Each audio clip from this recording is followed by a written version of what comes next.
ಇಂದೇ ಡೌನ್ಲೋಡ್ ಮಾಡಿ ಮತ್ತು ನಿಮ್ಮ ನೆಚ್ಚಿನ ಶೋಗಳನ್ನ ಆನಂದಿಸಿ. ಜಾಸ್ತಿ ಹಾಟಿಗೆಲ್ಲ ತಗೋಬೇಡ. ನೀನು ಅಲ್ಲಿ ಹೋಗಿದ್ದು, ನಿನ್ನನ್ನು ಅಲ್ಲಿಗೆ ಸೇರಿಸಿದ್ದು ನನ್ನ ಕೆಲಸ ಸಾಧಿಸ್ಕೊಳ್ಳೋದಿಕ್ಕೆ. ಅದು ಇವಾಗ ಆಗಿದೆ. ನನಗೇನು ಸಿಗ್ಬೇಕಿತ್ತು ಅದು ಸಿಕ್ಕಿದೆ. ಇನ್ಮೇಲೆ ಅಲ್ಲಿಗೆ ಹೋಗೋ ಅವಶ್ಯಕತೆ ಇಲ್ಲ. ಸೊ ಈ ನೋಟ್ಸು, ಸ್ಟಡೀಸು, ಇನ್ಸ್ಟಿಟ್ಯೂಟು ಇದನ್ನೆಲ್ಲ ಸ್ಟಾಪ್ ಮಾಡಿಬಿಡು. ಇನ್ಮೇಲೆ ಮುಂಚಿನ ಥರ ನಾನು ಏನು ಕೆಲಸ ಹೇಳ್ತೀನೋ, ಎಷ್ಟು ಹೇಳ್ತೀನೋ ಅಷ್ಟನ್ನು ಮಾಡ್ಕೊಂಡು ಆರಾಮಾಗಿದ್ಬಿಡು. ಬಾಸ್ ಆಗಿದ್ರೆ ಇನ್ಮೇಲಿಂದ ಇನ್ಸ್ಟಿಟ್ಯೂಟ್ ಹತ್ರ ಹೋಗಂಗಿಲ್ವಾ? ಮಲ್ಲಿ ಅವ್ರನ್ನ ಬ್ರೇಕ್ ತಗೊಳ್ಳೋ.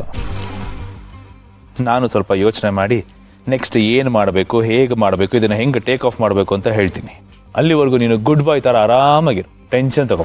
ಅಲ್ಲ ಬಾಸ್, ಇಷ್ಟು ದಿನ ಅಲ್ಲಿ ಓದಿದ್ದು, ಅವ್ರನ್ನ ಲವ್ ಮಾಡಿದ್ದು, ಈಗ ಅವ್ರು ನನಗೆ ಫೋನ್ ಮಾಡಿದ್ರೆ ಏನಂತ ಹೇಳೋದು ಬಾಸ್? ಏನು ಹೇಳ್ಬೇಡ. ಅವಳು ಫೋನ್ ಎತ್ತಿದ್ರೆ ತಾನೇ ನೀನು ಹೇಳ್ಬೇಕಾಗಿರೋದು. ಅವಳು ಫೋನೇ ಎತ್ಬೇಡ ಬಾಸ್. ಏನು ಮಾಡೋಕ್ಕಾಗಲ್ಲ ಕಣಪ್ಪ. ಇನ್ನೊಂದು ಸಾಂಗ್ ಕೇಳಿಲ್ವೇನು? ವಿರಹ ನೂರು ನೂರು ತರ ಅಂತ. ಲವ್, ನೀನು ಬರೀ ಲವ್ ಆ್ಯಂಗಲಲ್ಲಿ ಮಾತ್ರ ಯೋಚನೆ ಮಾಡ್ತಾ ಇದೀಯಾ. ಸ್ವಲ್ಪ ಮಿಸ್ಸಿಂಗ್ ಆ್ಯಂಗಲು ತೋರಿಸೋ. ಆವಾಗಲೇ ಲವ್ ವೈಡ್ ಆಗೋದು, ಡೀಪ್ ಆಗೋದು. ಐ ಮೀನ್, ಅವಳು ನಿನ್ನ ಮಿಸ್ ಮಾಡ್ಕೊಳ್ಳೋ ಹಾಗೆ ಮಾಡು. ಆವಾಗ ನಿಮ್ಮ ರಿಲೇಷನ್ಶಿಪ್ ಇನ್ನೂ ಸ್ಟ್ರಾಂಗ್ ಆಗುತ್ತೆ, ಗಟ್ಟಿ ಆಗುತ್ತೆ, ಜಾಸ್ತಿ ಆಗುತ್ತೆ. ಈ ಹಗ್ಗನ ಬಿಟ್ಟಿಡೋದು ಅಂತಾರಲ್ಲ, ಅವಾಗ ಗ್ರಿಪ್ ಚೆನ್ನಾಗಿರುತ್ತೆ ನೋಡು, ಹಾಗೆ ಎಲ್ಲಾನು ನಮ್ಮ ಕಂಟ್ರೋಲಿಗೆ ಸಿಗುತ್ತೆ. ನಿನಗೂ ನಿನ್ನ ರಿಲೇಷನ್ಶಿಪ್ ಮೇಲೆ ಒಳ್ಳೆ ಗ್ರಿಪ್ ಸಿಗುತ್ತೆ. ಸ್ವಲ್ಪ ಅವಳು ನಿನ್ನ ಮಿಸ್ ಮಾಡ್ಕೊಳ್ಳೋ ಹಾಗೆ ಮಾಡೋ. ಸರಿ ಬಾಸ್, ನೀವು ಹೇಗೆ ಹೇಳ್ತಿರೋ ಹಾಗೆ. ಅಲ್ಲ ಕಣೋ ಪೈಲ್ವಾನ್, ನೀನು ಆಡ್ತಿರೋ ರೇಂಜ್ ನೋಡಿದ್ರೆ ನೀನು ಯಾಕೆ ಅವಳನ್ನ ಬೀಳಿಸ್ಕೊಂಡಂಗಿಲ್ಲ, ನೀನೇ ಬಿದ್ದಂಗೆ ಆಡ್ತಿದ್ಯಲ್ಲ. ಅಯ್ಯೋ ಬಾಸ್, ಹಾಗೆಲ್ಲ ಏನಿಲ್ಲ, ಅವ್ರಿಗೆ ಡೌಟ್ ಬಂದ್ರೆ ಅಂತ ಅಷ್ಟೇ. ಹಂಗಾದ್ರೆ ಸರಿ. ಟೆನ್ಷನ್ ಎಲ್ಲ ಏನೂ ಬೇಡ. ಇನ್ಮೇಲೆ ಅವಳಿಂದ ಸ್ವಲ್ಪ ಡಿಸ್ಟೆನ್ಸ್ ಮೇಂಟೈನ್ ಮಾಡು. ನಾನು ಹೇಳೋವರೆಗೂ ಸೈಲೆಂಟಾಗಿದ್ಬಿಡು. फिर ब्रेक के बाद कंटिन्यू करेंगे, ठीक है? ಸರಿ ಬಾಸ್.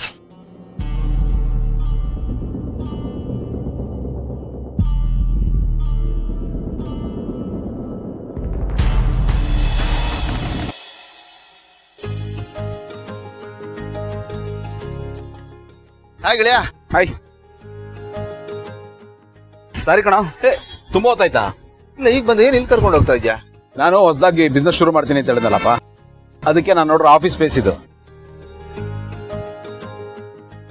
ಗೆಳೆಯ, ಇದ್ರೆ ನೀನ್ ಬಿಸ್ನೆಸ್ ಸ್ಟಾರ್ಟ್ ಮಾಡ್ತಾ ಇದ್ಯಾ? ಹಾ, ನಿಜವಾಗ್ಲೂ ಸ್ಟಾರ್ಟ್ ಮಾಡ್ತಾ ಇದ್ಯಾ? ಹೂನಪ್ಪ. ನಂಗೆ ನಂಬಕ್ಕೆ ಆಗ್ತಾ ಇಲ್ವಲ್ಲೋ. ಇಷ್ಟು ದಿವಸ ನೀನು ಬಿಸ್ನೆಸ್ ಸ್ಟಾರ್ಟ್ ಮಾಡ್ತೀನಿ ಅಂತ ಹೇಳಿದಾಗ್ಲೆಲ್ಲ ಇವನು ದಾರ ಇಲ್ದೇನೆ ಪಟ ಹಾರಿಸ್ತಾ ಇದ್ದಾನೆ ಅಂತ ಅನ್ಕೊಂಡೆ. ಇದು ಕನ್ಸಲ್ಲ ತಾನೆ? ಅಲ್ಲ. ಖುಷಿ ಆಗ್ತದೆ ಗೆಳೆಯ. ವೆರಿ ಗುಡ್ ಕಣ. ಯಾಕೋ ಇಷ್ಟೊಂದು ಎಕ್ಸೈಟ್ ಆಗ್ತಿದ್ಯಾ? ಇನ್ನೇನು, ನಿನ್ ಬಿಸ್ನೆಸ್ ಸ್ಟಾರ್ಟ್ ಮಾಡ್ಲಿ ಅಂತ ನಾನು ಅಷ್ಟೇ ಅಲ್ಲ, ಸುಮಾರು ಜನ ಕಾಯ್ತಾ ಇದ್ರು. ಅಮೃತಗಳಿಗೆ ಯಾವಾಗ ಬರುತ್ತಪ್ಪ ಅಂತ ಎಲ್ಲ ತುದಿಗಾಲಲ್ಲಿ ನಿಂತಿದ್ರು. ಅಪ್ಪ ನೋಡ, ಒಂದಂತೂ ಸತ್ಯ, ಎಲ್ಲಿ ಅತಿಯಾದ ನಿರೀಕ್ಷೆ ಇರುತ್ತೋ ಅಲ್ಲಿ ಅತಿಯಾದ ಖುಷಿ, ಅತಿಯಾದ ಎಕ್ಸೈಟ್ಮೆಂಟ್ ಇದ್ದೇ ಇರುತ್ತಲ್ವಾ? ಸರಿ, ಈಗ ಫಸ್ಟ್ ಯಾವ ಕಡೆ ನುಗ್ಗಬೇಕು ಅಂತ ಇದ್ಯಾ? ಏನೋ ಅದು ಭಾಷೆಲಿ ಸರಿಯಾಗಿ ಮಾತಾಡೋದನ್ನ ಕಲ್ತ್ಕೊಳ್ಳೋ. ಏನು ನುಗ್ಗೋದು ಅಂದ್ರೇನಾ? ನಾವೇ ತಾನೇ ಇರೋದು, ಯಾರೋ ಇದರಲ್ಲಿ ಏನೋ ಫ್ರೆಂಡ್ಶಿಪ್ ಅಲ್ಲಿ ಏನೋ ಮಾತಾಡ್ತೀವಪ್ಪ. ಸರಿ, okay, what's your future plan? My future plan is ಬಾ ಹೇಳಿ.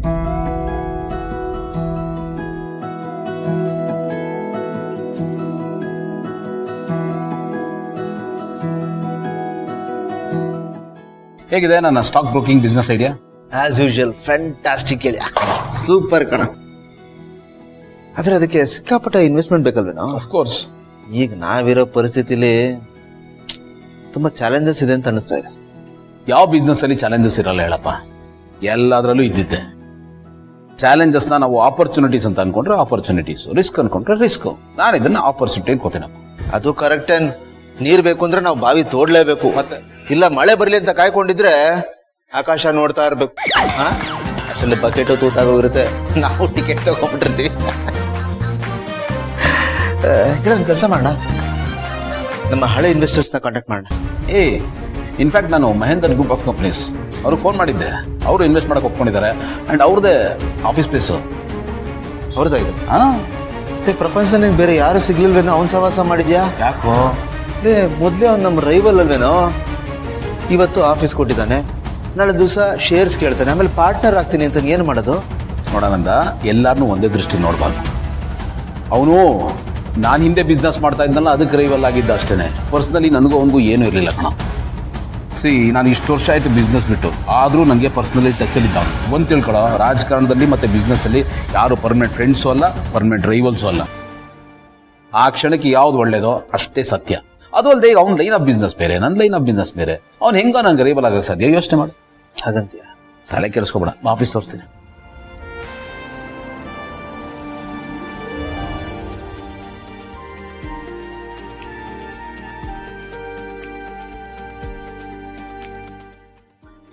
ವಾವ್, ಚೆನ್ನಾಗಿದೆ ಗೆಳೆಯ. ಸ್ಪೇಷಿಯಸ್ ಆಗಿದೆ. ಗುಡ್. ಮತ್ತೆ ಎಷ್ಟು ಜನ ಎಂಪ್ಲಾಯೀಸ್ನ ಡೆಪ್ಯೂಟ್ ಮಾಡ್ಕೋಬೇಕು ಅಂತ ಇದೆಯಾ? ನನಗೆ ಪರಿಚಯ ಒಂದಷ್ಟು ಜನಕ್ಕೆ ಹೇಳಿದ್ದೀನಿ. ಹಾಗೆ ನಮ್ಮ ಕಂಪ್ನಿಲಿ ಕೆಲಸ ಮಾಡ್ತಾ ಇದ್ರಲ್ಲ ಹುಡುಗರು, ಈಗ ಕೆಲಸ ಕಳ್ಕೊಂಡಿದಾರಲ್ಲ, ಅವ್ರನ್ನ ಅಪಾಯಿಂಟ್ ಮಾಡ್ಕೊಳ್ಳೋಣ ಅನ್ಕೊಂಡಿದ್ದೀನಿ. ಯಾಕಂದ್ರೆ ಅವ್ರಿಗೊಂದು ಕೆಲಸ ಸಿಕ್ಕಾಗುತ್ತೆ, ಡಿಪೆಂಡಬಲ್ ಆಗಿರ್ತಾರೆ, ಆ್ಯಂಡ್ ನಮ್ಗೆ ಹೆಲ್ಪ್ ಆಗುತ್ತೆ. Good idea. ಹಾಗೆ ಇಂಟ್ರೆಸ್ಟ್ ಇರೋರು, ನಿನಗೆ ಪರಿಚಯ ಇರೋರು, ಕ್ರಿಯೇಟಿವ್ ಆಗಿರೋರು, ಹೆಂಗಂಡ್ ಎಂತೂಸಿಯಸ್ಟಿಕ್ ಆಗಿರೋರು ಯಾರು ಯಂಗ್ಸ್ಟರ್ಸ್ ಇದ್ರು ಹೇಳಪ್ಪ, ಇಂಟರ್ವ್ಯೂ ಮಾಡೋಣ. ಎಸ್ ಎಸ್, ಡೆಫಿನೆಟ್ಲಿ ಹೇಳ್ತೀನಿ. ಆದ್ರೂ ಎಲ್ಲ ರೆಡಿ ಮಾಡಿ ಕೊನೆಗೆ ಹೇಳಿದೆ ನೋಡು. ಕಳ್ಳನೇ. ಏಯ್, ಕಳ್ಳ ಏನೋ, ಎಲ್ಲ ರೆಡಿ ಆದ್ಮೇಲೆ ಕ್ಲಾರಿಟಿ ಸಿಕ್ಮೇಲೆ ಹೇಳೋಣ ಅನ್ಕೊಂಡೆ ಅಷ್ಟೇನಪ್ಪ. ಖುಷಿ ಆಗ್ತಾ ಇದೆ. ಮತ್ತೆ ದಿವಾನ್ ಗ್ರೂಪ್ ಸ್ಟಾರ್ಟ್ ಆಗ್ತಾ ಇದೆ. ಹಂಗೆ ಅಲ್ಲಿ ನೋಡಪ್ಪ.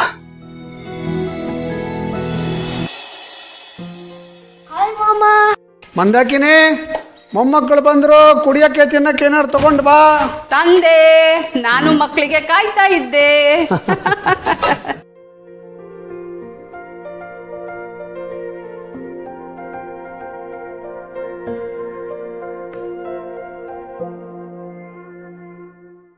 ಮಮ್ಮ, ಯಾವಾಗಲೂ ಲ್ಯಾಪ್ಟಾಪ್ ಇಟ್ಕೊಂಡೇ ಕೂತಿರ್ತೀರಲ್ಲ, ಬೋರ್ ಆಗಲ್ವಾ? ನೀನು ಇವಾಗ ಡೈಲಿ ಸ್ಕೂಲ್ಗೆ ಹೋಗ್ತೀಯಾ? ನಿನಗೆ ಬೋರ್ ಆಗತ್ತಾ? ಇಲ್ಲ. ಹಾಗೆ ನಾನು ಡೈಲಿ ಕೆಲಸ ಮಾಡೋದು ನನಗೆ ಬೋರ್ ಆಗಲ್ಲ. ಹಂಗೆ, ಸರಿ ಸರಿ. ರೀ, ಒಂದು ಅಬ್ಸರ್ವ್ ಮಾಡಿದ್ರ, ಏನ? ನಮ್ಮ ಮಿಂಚು ಥೇಟ್ ಅವ್ರ ಅಪ್ಪನ ಥರನೇ ಟೋಟಲ್ ಡಿಸಿಪ್ಲಿನ್. ಇವನು ತಿನ್ನೋದ್ರಲ್ಲಿ ಮಾತ್ರ ಅವ್ರ ಅಪ್ಪನ ಥರ. ಇಲ್ಲ, ನಾನು ಪಪ್ಪನ ಥರಾನೇ. ಅದನ್ನೇ ನಾನು ಹೇಳಿದ್ದು, ನೀನ್ ನಿಮ್ಮ ಅಪ್ಪನ ಥರಾನೇ ಅಂತ.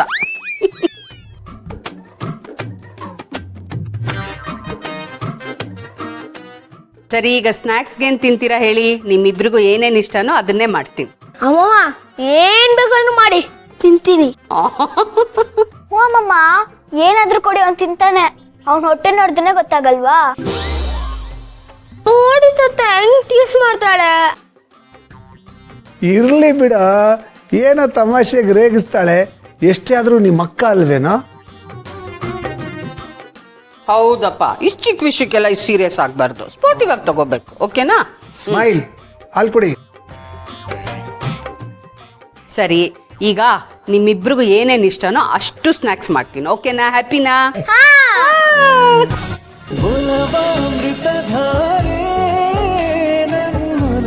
ಅಮೃತಧಾರೆ